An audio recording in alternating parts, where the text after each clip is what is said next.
I've already lost all track of time, and man, that was one for the ages. That was a really good one, wasn't it? I'd say it was one of the best Euros I've seen and one of the best international tournaments in the past years. I Yeah. think Euro 2020 delivered, as you said in the previous podcast, Mm-hmm. and some players I'd like to highlight. And Sure. before I forget him, because in the past podcasts I haven't been mentioning him a lot, but Calvin Phillips. Okay. Like before the tournament, I knew Calvin Phillips was the baller of Leeds.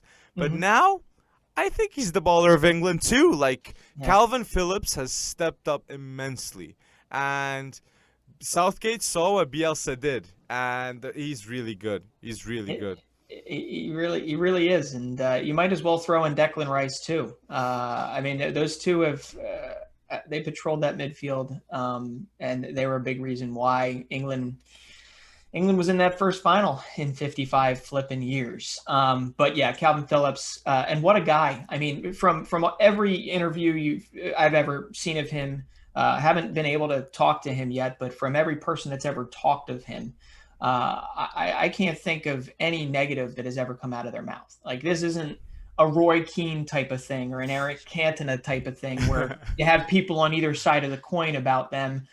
Doesn't change the fact they're both amazing ballers. But Calvin Phillips is also happens to be an amazing person from what we see, and that actually seems to be a common thread of that English team, right? And you got to say that. You got to say that, right? It's yeah, you can see the environment in the group is very positive and it's all smiles in the English camp. So that's why I was so sad seeing the backlash that Sancho, Rashford and Saka got. Come Yeah. on, they just missed penalties. You don't need to get racial about it. It's quite sad. And people saying, "Oh, Saka is ending racism." Like it shouldn't be a football player ending racism in the No, UK. no. Like it should be just it should just happen, you Yeah, know? yeah. And all my support goes towards Sancho, Rashford and Saka. They're so young. I'd say I really didn't understand why Southgate put them Oh, scoring the penalties. Like I don't know what was so these are inexperienced players. Okay, yep. I'm not gonna say he shouldn't have done like if because if the ball had gone in, Southgate was a genius, but the ball Mhm. didn't go in. So we need to judge it and Three times. Three times the ball didn't go in. Yeah, and as we've seen the video that has come out, he obviously handpicked them. He went up to them. yeah. There was no ounce of hesitation when it came down to it. They were ready, and as Sancho has come out and said, they were absolutely ready for this. But really, yeah, for what was it? A couple episodes ago, I was saying how Gareth Southgate, he still deserves a lot of positive clout for what he has done. I mean, he brought England to their first final in 55 years. But that decision, it baffles me. It just baffled me then. I said it out loud, and I have maybe I can bring my 2-year-old in to vouch for me here. But I said it out loud. I said they're going to lose this, and it's not because they're bad, say penalty takers. But what it comes down to is I don't understand. You're telling me that your three best or three of your best penalty takers on the team are Jaden Sancho. They're all under 23 years old, right? They're all 23. It makes no sense to me. And if they are better, let's all be honest. It's a marginal kind of difference between them and say whoever. So it made no sense to me that he put them on. He put two of them on in the last minute or two of the extra time. I mean, talk about cold entrance. If you're really going to throw everything at Italy in the final moments of extra time, give him at least 10 minutes to do something. And then right away he taps them 3-4-5. It baffles me, and I don't think it hurts Southgate's tournament because you're always going to make mistakes as a manager, but that one will not sit right with him. It's as if he exercised one demon and then he just threw another demon back on his shoulder, right? It was a bizarre decision that Southgate did. Like, but one thing is for sure, you don't like to go against Donnarumma if it's penalties shootout. This is Like true. Donnarumma, I think is 5-5 in his career in penalties, and honestly, with his height and how dominant he is, Yeah. like at 22, it's not an easy. It's dude. not an easy penalty to score. Like No, no. And it's that video of him, that he posted, where he was walking away stone cold, he didn't even know that he had won the match. He thought there was another penalty that was coming, right? And he's walking away as if he's Stone Cold Steve Austin. Excuse the WWE reference there, but he's walking away, and it was just so cold. And you have to think about it what a this way, moment. right? It doesn't matter if it was Saka, Rashford, Jordan Henderson. Doesn't matter. It did feel to me as if he was going to come up before, say, a Jordan Pickford. That he was going to make those on whoever it was that walked up there. Yeah. So, but yeah, I'm with you, Sancho, Saka, Rashford. You hold your heads high because, frankly, you're inspiring a whole new generation of footballers, whether it's in England or elsewhere. And if we could just take the whole race thing out of this, it's just so. I don't want to curse, but It's it true. just it just baffles me. But Donnarumma is inspiring a lot of Italian youngsters too, and Chiesa too. Yeah. Like it's, I'd say after the Euros, I do understand now. Donnarumma is gonna 100% move from AC Milan. Like Yeah. Donnarumma deserves to play at a Real Madrid, at a Barcelona, at a Bayern Munich. Maybe not Bayern Munich right now, but like at a top team. Like And Donnarumma is, and it's deserved to be the player of the tournament. Gigi no, Donnarumma deserves to be the best player in Euro 2020. He yeah, was crucial. I know he had Bonucci and Chiellini in front of him, but it wouldn't have been the same.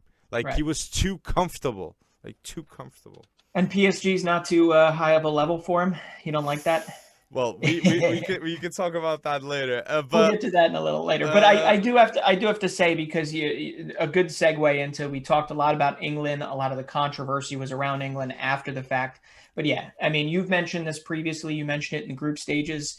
I mean, come on. If it wasn't Donnarumma stepping up in the penalties, it was Chiesa in the semis, right? Or it was, I might have gotten that wrong. It was Spinazzola with just amazing performances in the group stages.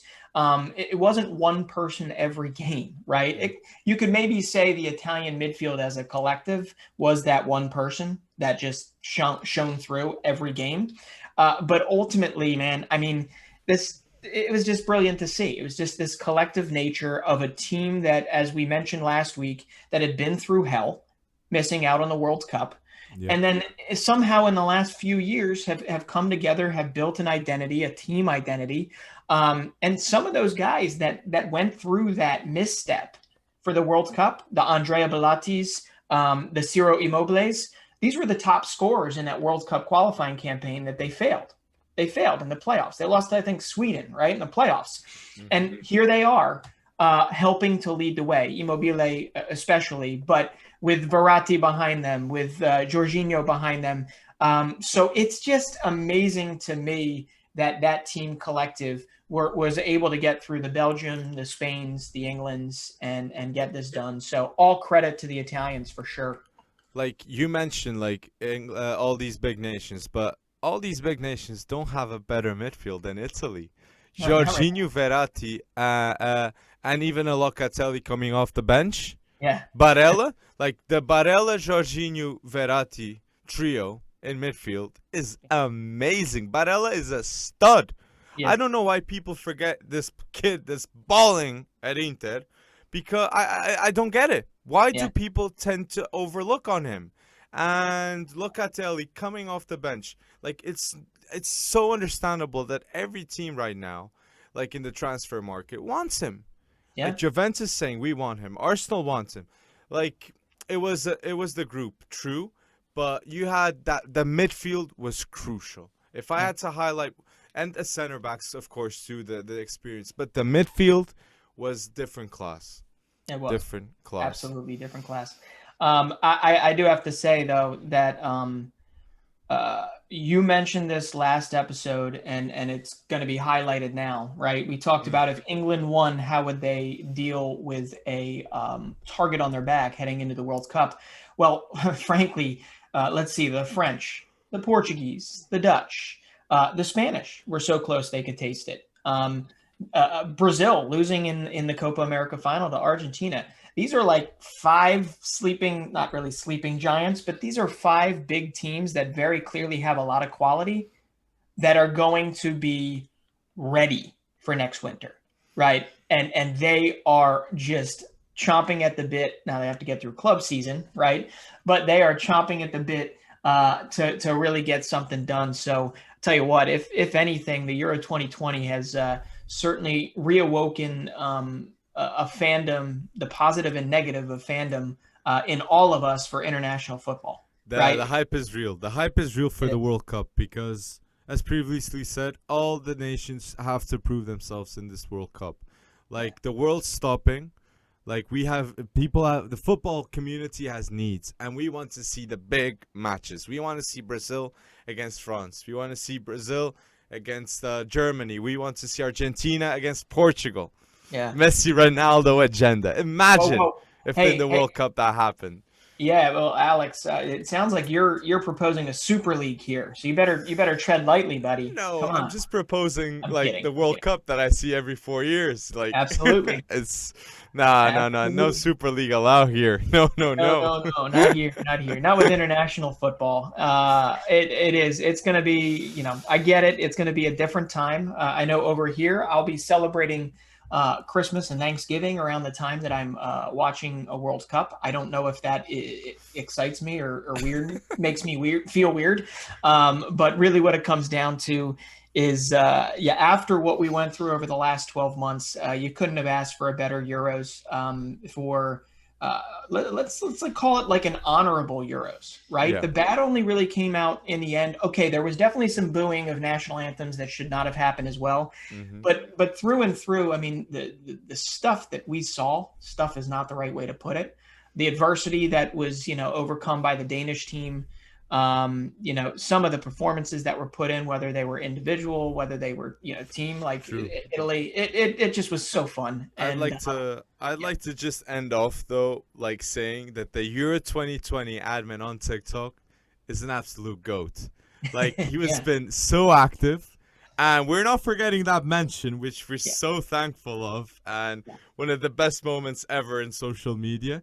So the Year 2020 admin, you're the real GOAT.